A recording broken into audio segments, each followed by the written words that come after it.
Good day, everyone. As an expat who in another life would have made a career out of the military, I made this video with a rather tragic worldview, and I call it the Merc problem. And the way that I define the Merc problem is a merchant military, or a mercenary military. This issue is not exclusive to our unique time period. Like so many troubles of the late Roman Empire, such as a modern banking system which essentially creates money from nothing, we also have wars that few people can still believe in. Historically, wars are supposed to be fought for conquest, protecting a nation's interests and safety and survival before profit. Criticism of the modern military-industrial complex, which seeks to merely attack and destroy nations to enrich the pockets of its elites, is most criticized by the libertarian right and the alt-right. Little to no criticism comes from the likes of the neoconservative right, the neocons, and the majority of the modern left, because, well, they had 8 years of a leader who blinded them to the wars being waged for mere power in Libya, Iraq, and Afghanistan. As they've progressed, the arguments of Hezbollah and Al-Qaeda will be on our soil if we don't invade their country, or that communism will be at our doorstep if Vietnam isn't invaded and Korea doesn't remain occupied with American bases, are all rendered rather useless when held up to scrutiny. Communist Marxist factions have been in control for decades, and attacks from militant Islamist groups who have stated their dreams of a caliphate with clarity have skyrocketed in the West since we brought the fight to them at full speed at the turn of the century. Warmongers like the Clintons, Bushes, McCain, well, they have little trouble selling themselves to the people and have had a great chance of attacking an enemy head-on with little to no resistance. But what lies beneath their own doing is compromising the integrity of the armies that they so use and abuse. We'll cover examples here and tie it into the philosophy of a nation army versus a merchant army and how one is doomed to fail in no time at all. The term mercenary, in its most basic use, means soldier for pay, and it's always been made distinct from a soldier, sailor, airman, or marine. Speaking to just one recruiter, I was told that 50% of today's servicemen are enlisting for guaranteed college money, and that's just one recruiter alone. Specifically, many of them enlist to either earn college money under the Montgomery GI Bill or the post-9/11 GI Bill, or even obtain student loan forgiveness after college when they enlist. This, rather than the principle of serving America first, show the signs of a tainted military that lost its morale and purpose long ago. Though most folks on the right will lament about the amount that soldiers are paid, as a former serviceman, I can say from experience that the benefits add up nicely. From TRICARE to tuition assistance for active duty, a monthly housing stipend for making rank or getting legally married, prepaid meals, granted, DFACs and galleys can range from tasty to disgusting, on-base gyms, tax-free commissaries, and other amenities, many of these things not available to many civilians without spending extra are available to servicemen. Not to say that we never worked for it, but these things add up nicely, and many bachelors who have no responsibility have always been attracted to these incentives when they aren't available otherwise. With that said, it isn't necessarily the issue with the modern military. Of course, anyone with half a brain is going to ask what's in it for them when signing their life away to their country. The problems stem from a much more basic human instinct, and that instinct is greed. Many of the servicemen today who enlisted in the year 2000 are getting ever so close to elective retirement and receiving a lifelong pension. And these servicemen, since the turn of the century, have not seen a time that the U.S. has not been in a foreign conflict whilst serving, and anyone questioning the narrative of said conflicts find it rather hard to believe that they are protecting and advancing freedom and democracy, especially how their conflicts have aided in enslaving them and their offspring to $21 trillion of national debt. A military-industrial complex harms a civilization in the same way that most systems do dominated by the elites. A minute portion of the scraps are thrown to the grunts while those at the top are being enriched and pampered. This system is one gigantic profiteering program set up between the millocrat generals and admirals, the civilian counterparts who have the actual authority to use and exploit the military as they wish, the propaganda outlets who beat the war drums or even deafen their audience to certain warmongers, and most importantly, the arms dealers who dish out both high and low quality weapons to profit. All of these put together run the machine that is the modern military-industrial complex. However, as I stated, the military's ultimate integrity will deteriorate, and this will be the problem for said elites.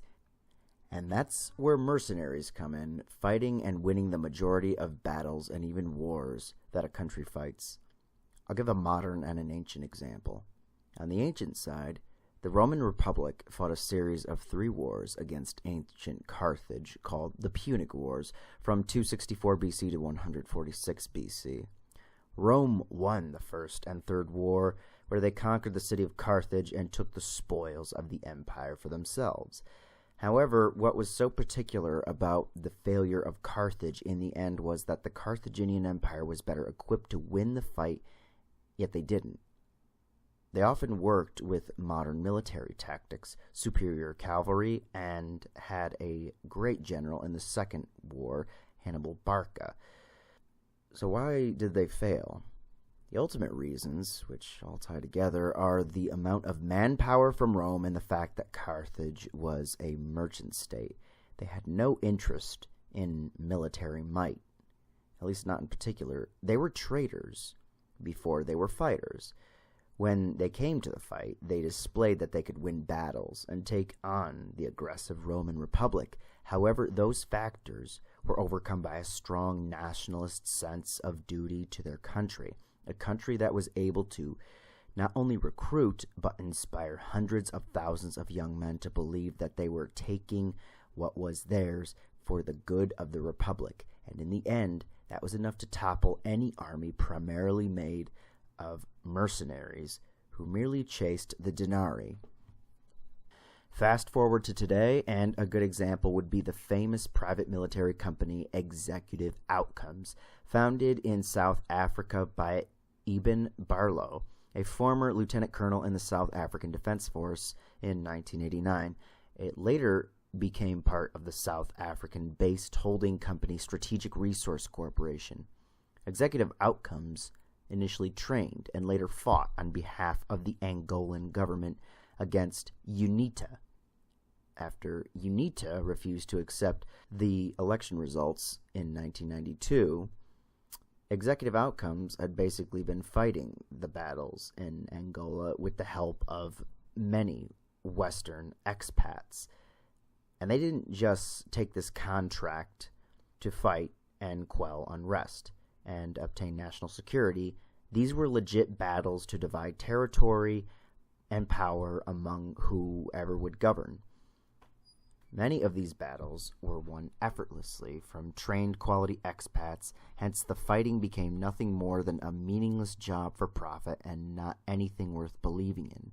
They weren't Angolan, and they didn't care about Angolan problems. Unfortunately, the same can be said about the private military companies founded in the U.S., such as Blackwater, which has now become Academy, Black Ice, Aegis, Triple Canopy, or North Bridge Services Group. Though most of them market themselves as private security, intel, and counter-terror organizations overseas, they have happily indulged in taking their fair share of military ops off the books, and many who work for them could care less about the well-being of American interests or the integrity of the wars that many of the said contractors once fought in. $200,000 a year is more than enough to get them to care less. To make it worse, this was a factor in the final days of the Roman army as well, when they worked with mercenaries left and right. In this situation, it comes as no surprise that this former sailor, Petty Officer Janae Irvin's sentiments towards the Colin Kaepernick protests meant more to her than her patriotic dues to stand for mourning colors in 2016. Regardless of your feelings of how important it is for a person to pay tribute to the flag or national anthem over NFL protests are irrelevant. One becomes government property upon enlisting in the armed forces, and the government has required their property to properly stand, and if in uniform, salute the closest flag during morning and evening colors on any Navy installation. Part of the tradition is not to merely show respect or to make sure that subordinates are indeed just that, but to install a nationalist binding sentiment and even love for the country that they serve to the best of their abilities. Petty Officer Janae Irvins also demonstrates that the old two-party factions are eroding away ever so quickly, and instead it is being replaced by two factions that are racially aware and racially unaware. She did state, after all, that she felt that this country did not have her back as a black woman. America has been losing its taste for wars for some time. The last war that most Americans can even rally around with a nod of approval is the Second World War, and even some of the major details of that war are being disputed. Though in the last 3 years, the number of Americans who support foreign wars has risen, according to Pew Research, as of last October, Americans want less foreign involvement by a 53% majority, and the only ones still beating the war drums are the old school and modern neocons. Even after conscription becoming a thing of the past, both the right and the left have stopped believing in the majority of foreign involvements in the name of our interests. And very few believe that our service in Iraq or Afghanistan, in which troops have been getting their butts handed to them against guerrilla warfare, is doing anything good. All countries need a national people, identity, borders, and adequate security, and, of course, a military that almost always has a monopoly on violence. I myself support every last crusade in the name of protecting the West from militant Islam or the Barbary trade war, and as an American, our good old revolt against the crown over taxes, of all things. With that said, a military comprised of mostly millicrats at the top, a standards crisis in which many of the higher-ups are obese and unable to pass a physical fitness test, private mercenaries working alongside for the dollar and nothing more, a majority of enlisted men and women who don't even believe in the cause that they're serving, and a failure to even end our Middle Eastern conflicts. It's no wonder that the exploitation of the military continues, and said mercenaries, just like the ones who fought alongside the Roman army at the end of their empire, are going to be making money for a long time. I pray that the Commander-in-Chief can remove even just the majority of troops from the Middle East in the foreseeable future, as many of us have considered the alternative. God knows that the West is suffering far too much to continue conflicts that they don't believe in. But as they once told me, beatings will continue until morale improves. West is best. Deus Vult.